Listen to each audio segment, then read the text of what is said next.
Okay, testing, testing. 1, 2, 3, 4, 5, 6, 7, 8, 9, 10. Chris, Nancy has told me that the graphics are fuzzy and that my voice is fuzzy. Lousy recordings. I've switched to the generic UBS setting on the microphone. I don't know what to do about the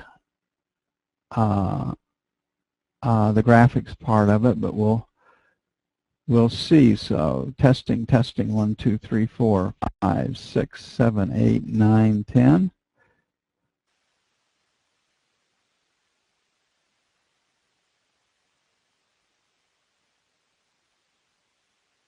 We'll see if the recording works. Over and out. Me being in my full single duplex mode right there. Catch you on a bit.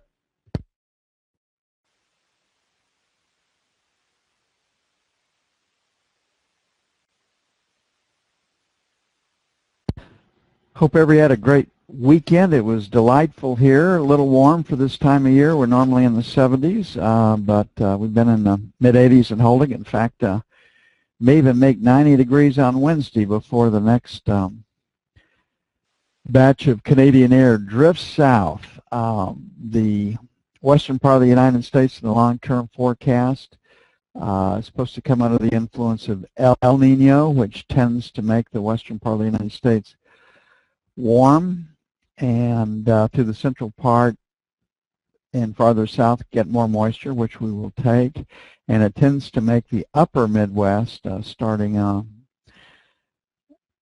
eastern Montana, all the way down through the Ohio Valley, back up into the Northeast, colder than normal. So the long-term forecast based on El Nino and La Nina, which are not very expensive, generally yield a certain type of weather pattern, and they won't go into how much colder or how much warmer, but they're usually pretty accurate. So we hope that the moisture part of it is correct. Over the weekend, riots in Hong Kong. China, the last time there were riots in Hong Kong, cracked down pretty hard. They took away their freely elected government. There was not blood in the streets, but they lost their freely elected people, and they had hand-picked officials that were allowed to run, which were picked by China. They weren't picked by those that lived in Hong Kong. So my guess is we probably won't have blood in the streets in Hong Kong. But again, it's just another bit of unrest going through the world. Every dictator, every power out there, I mean, they're going to grab what they can grab given the leadership vacuum and the lack of such from the West. Everybody, it's kind of fend and fend for yourself. You know, if you have the notion to grab, go ahead and grab.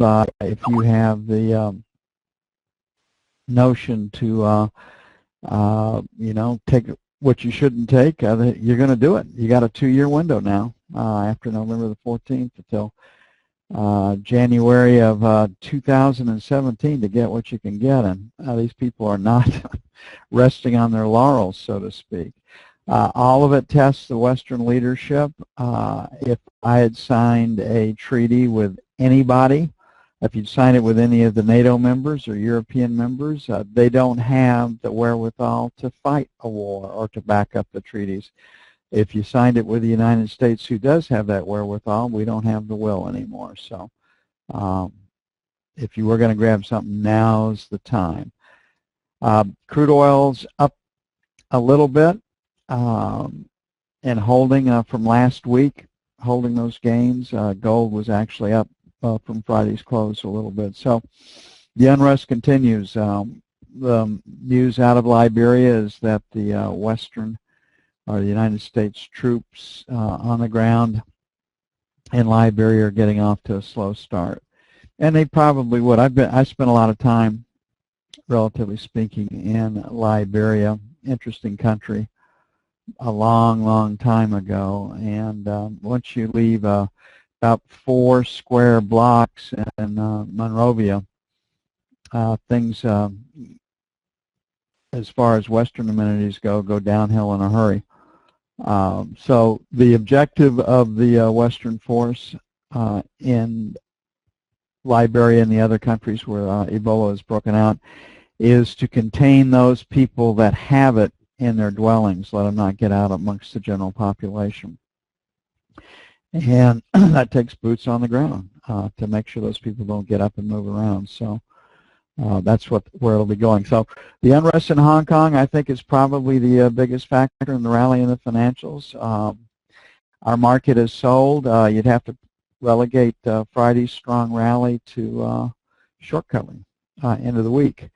Tomorrow's the end of the month, end of the quarter. I don't think you'll have a lot of heavy-duty selling in the stock market, but it's not the end of the year.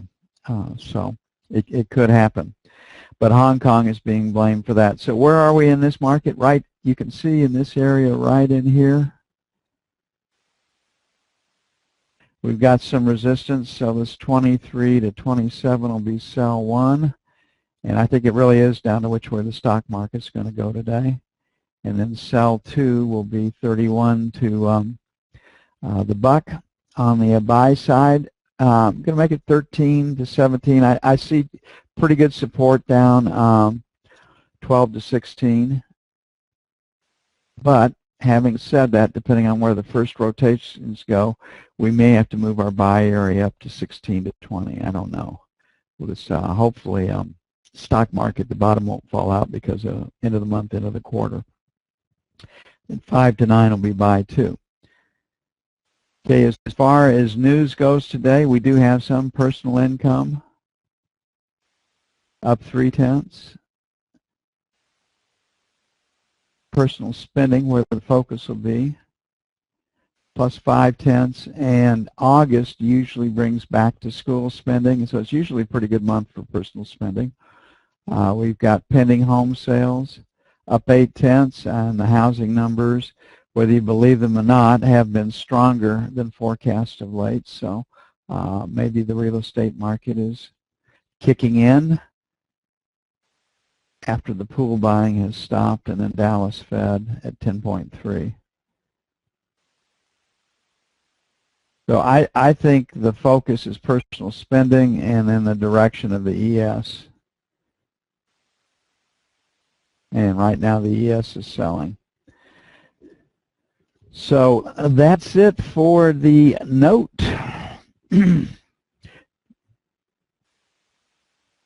Basically see a range trade. We're going to lean against support resistance and see what happens. If the E-mini continues to sell, you really don't want to be short financials.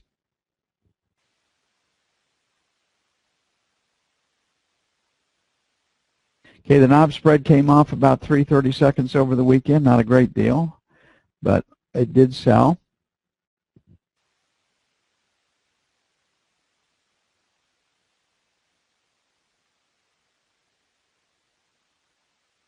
And we're right at resistance up here. So the knob spread, if we break out and make new highs up here, could actually strengthen just off of short covering alone. So like the note, based on Hong Kong, we're dealing with a P.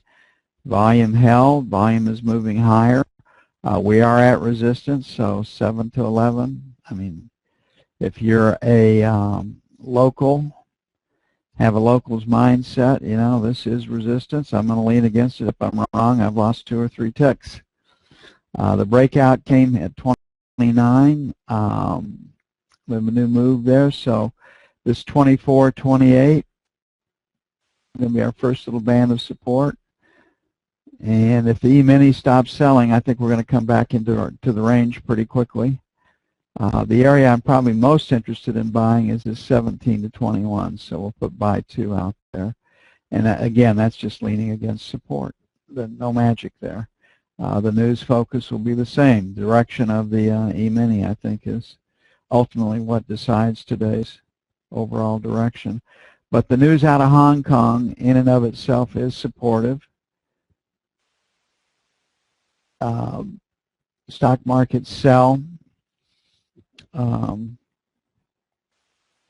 announcement of war or the impending war, and usually gold and financials rally. You usually see crude rally too.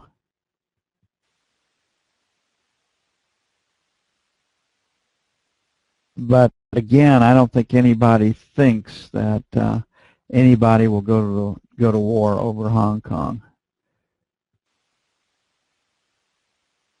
It's I mean, if I were somebody living in any of these contested periods or where the dictators are making their moves, I sure as hell wouldn't be holding my breath. I'm trying to make my personal situation as secure as possible. Okay, we can see right here that we've really rejected prices above 28. The first area, top of value from Friday is 25, so 25, 28 will be sell 1. And then our 30, 33 will be sell 2. Again, the best area to get short is where we've rejected these prices. This would be in this 30 area, plus or minus. And on the buy side, I like our 15 to 17. It's treated us pretty well of late.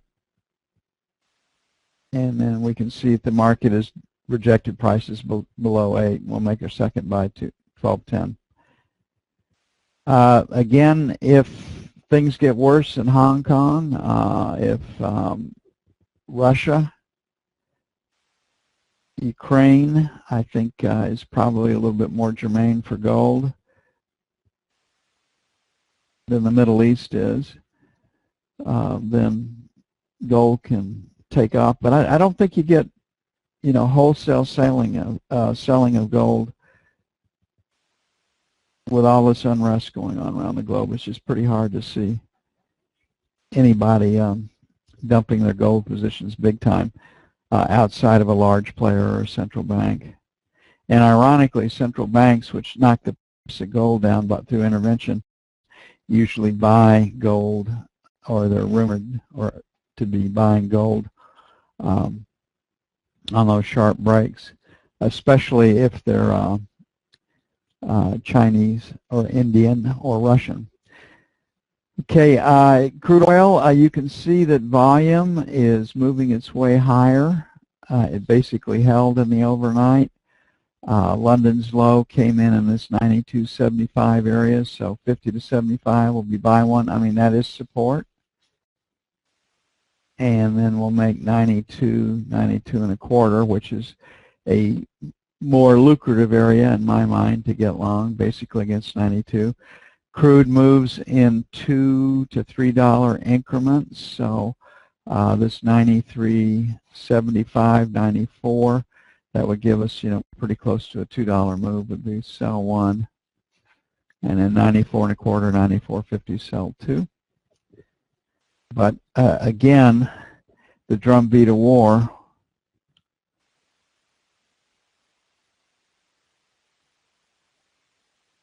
is probably more germane to the price of crude oil than anything else right now.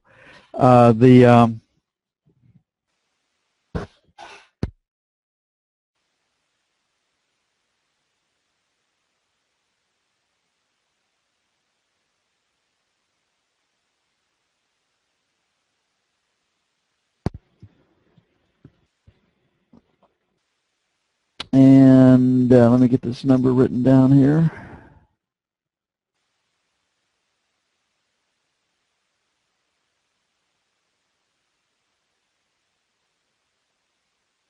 Okay, the euro actually strengthened a little bit over the weekend, and the selling came back in.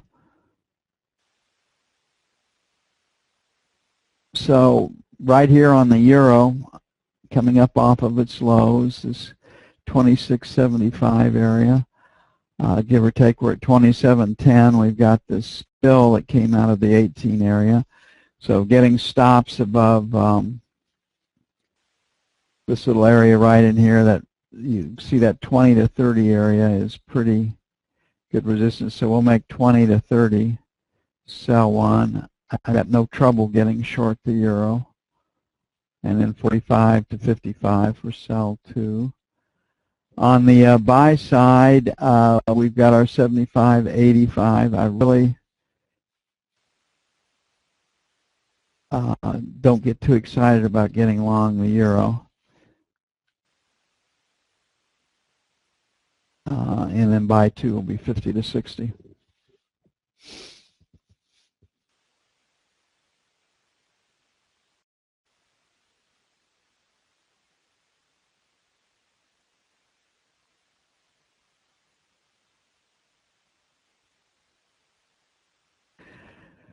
Okay, on to the most topical market that we talk about, the E-mini. Everybody's favorite player. I'm going to do a London split. Try to do a London split right here. So I think the most positive dynamic that we deal with is going to be end of month, end of quarter.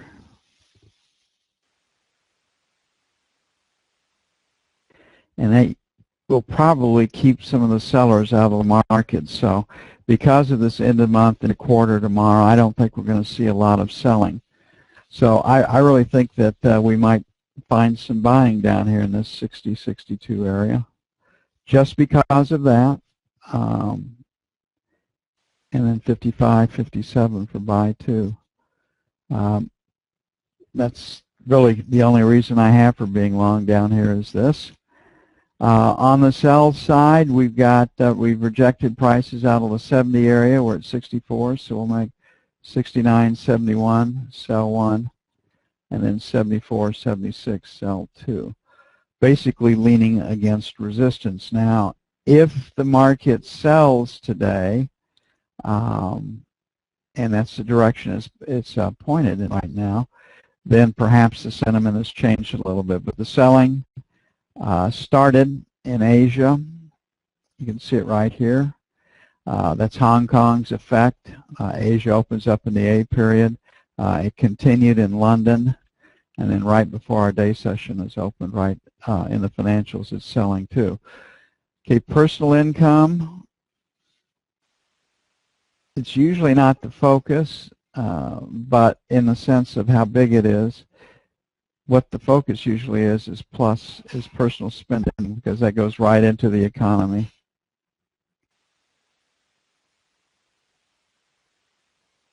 Core PCE plus a tenth is supposedly the Fed's most favorite inflation